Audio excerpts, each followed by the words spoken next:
March 17, 1968. Robert Kennedy had chosen the St. Patrick's Day Parade in New York City to kick off his presidential campaign. Thousands had come out to cheer him on. Less than 3 months later, they returned to say goodbye. At St. Patrick's Cathedral, mourners shared their grief with the Kennedy family, friends, and heads of state, all of whom had become too familiar with tragedy. Or enlarged in death beyond what he was in life, to be remembered simply as a good and decent man who saw wrong and tried to right it, saw suffering and tried to heal it, saw war and tried to stop it. As he said many times in many parts of this nation, to those he touched and who sought to touch him, some men see things as they are and say why. I dream things that never were and say why not. A funeral train carried Robert Kennedy's casket from New York to Washington, D.C. Along its entire route were those paying their final respects. The procession ended at Arlington Cemetery. After a brief candlelight ceremony, Robert Kennedy was laid to rest near his brother, John. Senator Kennedy's death is a tragedy for a nation and for a family that has known too many tragedies in recent years. Among his last words were these: America is a strong nation. America is a great nation. America is a compassionate nation with an unfinished agenda of business at home and abroad. At a 20th anniversary memorial service, Robert's oldest son, Congressman Joseph Kennedy, spoke. We in our family have sorely missed him these past 20 years, and millions of Americans, yearning for his extraordinary mix of compassion and moral toughness, still miss him. Robert's mother, Rose Kennedy. What joy he brought us. What an aching void there is without him. We admired him. We loved him. And the world is indeed bleak without him. A devoted husband, a beloved son, an adored brother.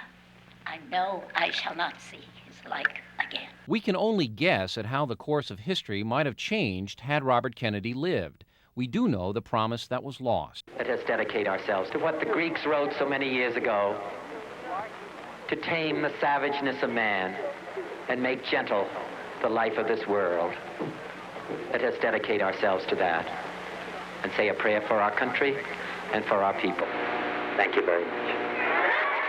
When did your feelings start to take on this incredibly obsessional quality? Was it the Arab-Israeli War after you came to this country? Well, I suppose that it came to the fore when I began to focus on it. Erupted as soon after the 1967 war, where the Arabs had lost and the Israelis won. And my anger at the American people's reaction to the loss of the Palestinians and the Arabs. It was after a campaign speech in Oregon, during which Kennedy promised military support for Israel, that Sirhan targeted him for death. Sirhan is now serving a life sentence at the California Correctional Facility at Soledad. He agreed to speak exclusively to Inside Edition with the hope that it might help him get paroled. One speech that set you off doesn't deserve a terrible fate like that. No, I agree, and I sincerely regret my actions for that. I was young, I was, immature, I was wild. I really didn't have the ability to sit back and reflect on it as just one speech, perhaps one pandering speech to a potential block of voters whom he was appealing to. And now, of course, I realize that, and I wish that I could reverse all my actions concerning Robert Kennedy. But why did Robert Kennedy, the friend of the downtrodden, become the focus of this hatred?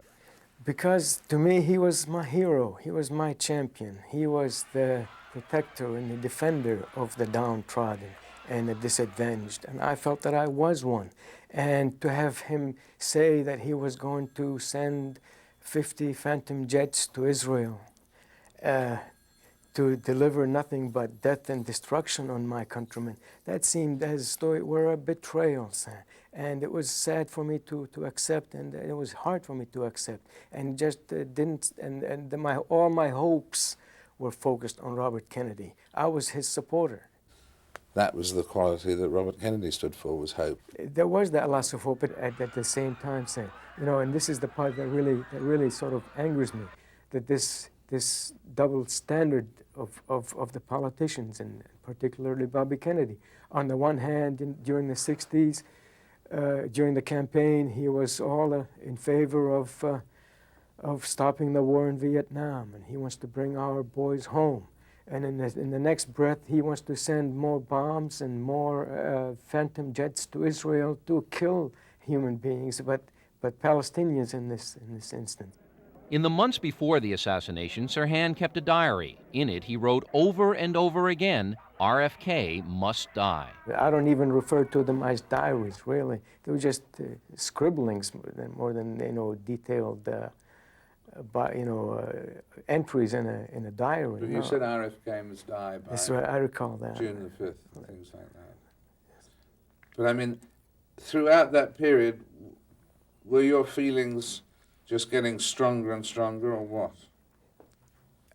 They must have been, obviously, but I can't say that there was any deliberateness to the killing. I mean, not all my feelings were drumming towards that goal of assassinating Bobby Kennedy. No, but it was just in general that, and it wasn't just typical of me as an Arab. I think that a whole Arab community in this country felt, downcast and crestfallen by the defeat by their defeat in the Middle East. But again, this terrible punishment for one speech about phantom jets, I mean, haunts people, I think. It does haunt people. But suppose that you were a black or Hispanic living in America and had Robert Kennedy as your ideal champion, as your savior in America.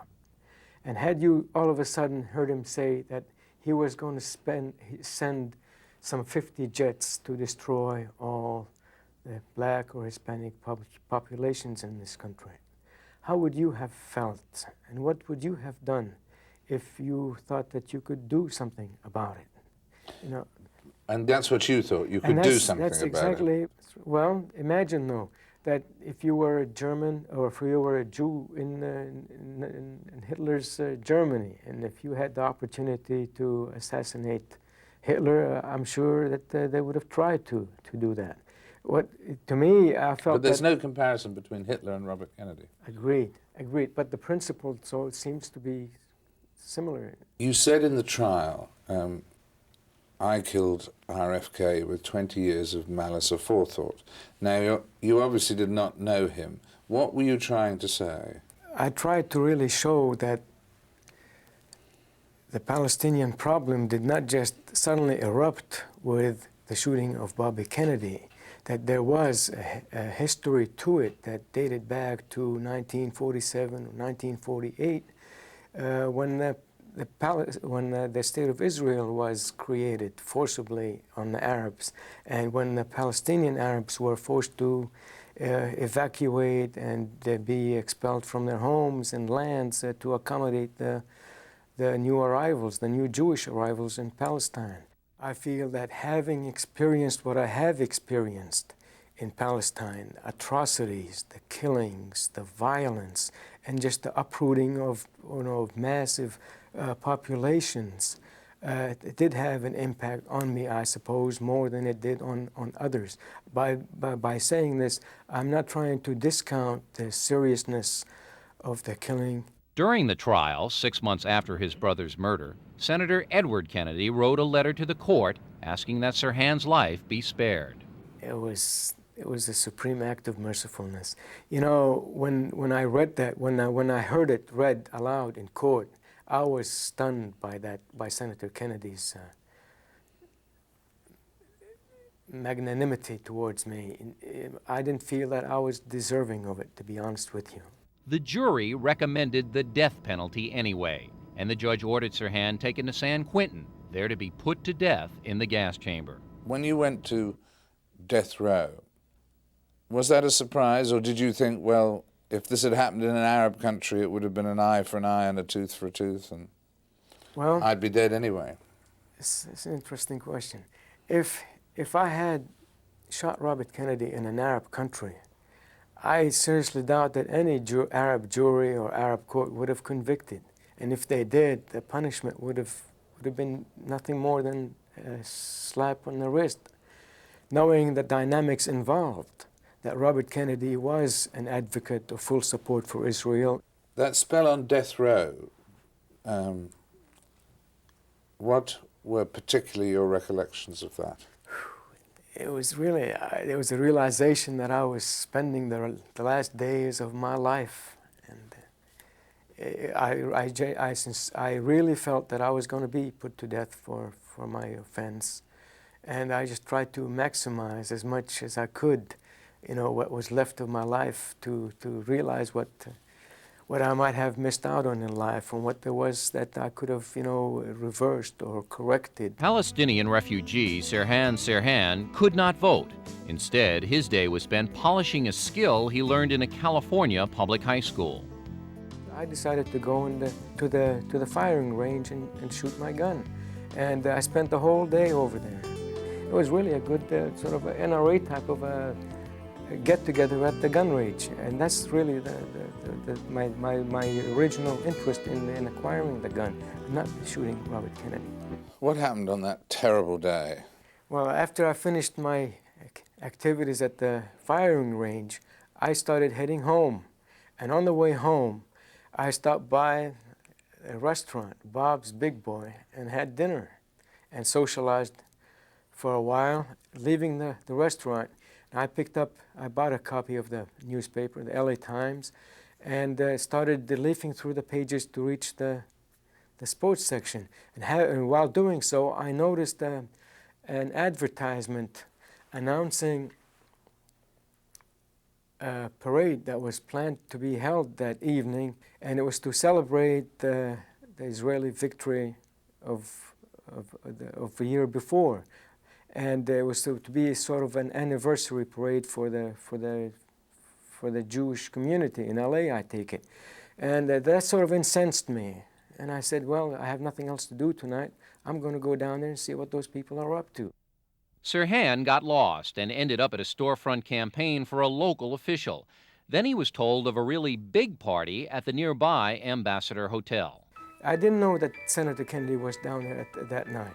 You know, if it was going to be a party, a big party, I could pretty well lose myself in it. And there was a lot of drinking, a lot of bars. One of the reasons why I drank the Tom Collins is that I'm not a drinker, and it was easy for me to drink. And it was a hot night that night. At the early hours of it, it was sort of enjoyable to me, but it ended in tragedy, unfortunately. At the time of the shooting, I was not really in full control of my senses, Mr. Frost, because I don't feel that a rational, calm, cool, and a person who has his wits about him and is aware of his environment would actually pull a gun and aim it at another human being and shoot at him with the foreknowledge that after you finish shooting, that person is going to be, dead. Shortly after midnight on the 5th of June, Senator Robert Kennedy entered the ballroom to a thunderous reception from his friends and supporters. The California primary was his, and that guaranteed the Democratic nomination for president.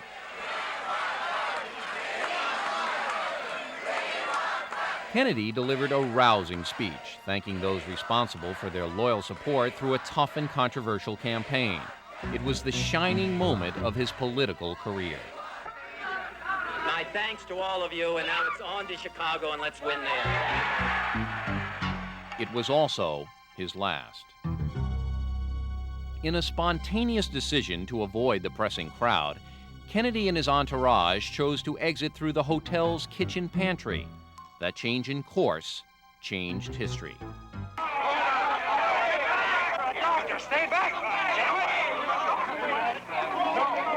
I'm told that he was scheduled to traverse a route that was totally different from the one that he actually took.